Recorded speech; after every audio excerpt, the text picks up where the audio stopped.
Hello, and welcome back to another episode of the Minnesota State Park Hiking Club Trail Series. Today, we traveled to Lake Louise State Park in Leroy, Minnesota.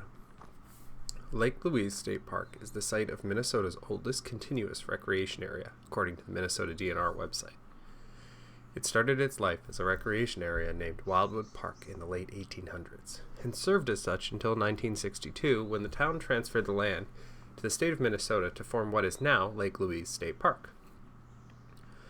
The park covers a little over 1,100 acres and includes a man-made lake, Lake Louise, on its grounds. The park is relatively flat and a good place for beginner or novice cross-country skiers or horseback riders to come practice their skills.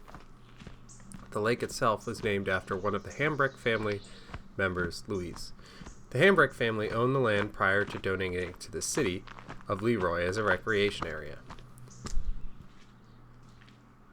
The makeup of the state park is one of oak savannas, grasslands, and hardwood stands.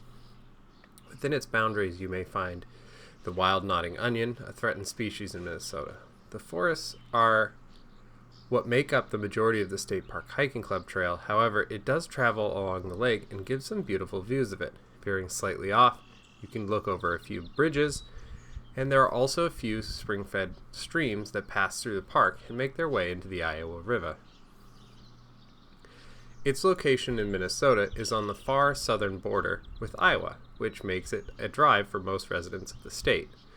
But it can easily be included in a trip with some of the other nearby state parks to make an exciting Minnesota State Park themed vacation. Some of the other state parks nearby are Meyer Big Island to the west in Albert Lea, Rice Lake to the northwest, or its closest neighbor, Forestville Mystery Cave.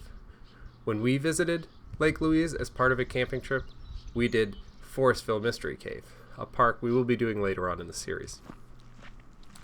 The wildlife at the park included most of your typical prairie and forest animals, similar to other parks in the region. Some highlights are the prairie skink, a type of reptile species of special concern. The species is quite difficult to spot in the open as they are accomplished burrowers, but the best time to spot them is the spring during their breeding season. They grow to be about 5 to 9 inches long. In addition to this, according to the Minnesota Department of Natural Resources, there are 141 species of birds, including 19 species of warblers and 5 species of vireos. As such, this can be a fantastic addition to the bird watching trip, watching migratory birds. It's only an hour away from Rice Lake State Park, another very popular migratory bird watching location. The hiking club trail starts in the corner of the large parking lot by the beach. The parking lot is a good place to prepare for the hike, as on every occasion I've hiked in this state park, there will be significant bug density. I recommend putting the bug spray on in the parking lot prior to the bugs catching your initial scent. The trail starts in a thick forested area that is slightly different than some of the other older, more established forests that we've seen on some hikes. It reminds me of something my father-in-law said to me one day.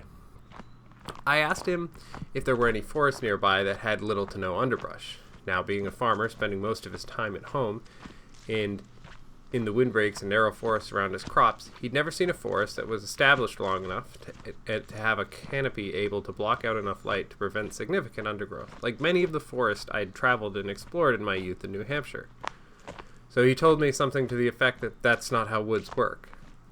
Now, having spent some time in southern Minnesota, I can see where he might have gotten this idea. This forest fits those ideas. The undergrowth is thick and green, and if you wanted to step off the path, which is never recommended for a plethora of reasons, you would be fought back and frustrated at every turn by the forest itself. After a little more than half of the trail, this section gives way to a trail along the water, and thus at points provides some decent views of the water. Still, the trail maintains the significant underbrush and forest throughout. My favorite part of the trail is actually the experience of the trail. The thick brush, while obscuring the view of the forest floor, proves to give the whole trail a peaceful green and bright glow throughout. The beauty of it is wonderful, and although it may seem to indicate that the forest is not established, and thus not as old as, say, the forest at Fort Snelling, it indicates that it is young, vibrant, and very much alive, catching every ray of sun it can before it hits the ground. It's a positive and uplifting thought. Thank you for watching, and if you like this addition to the series, like and subscribe. Also, let us know which state park you'd like to see next.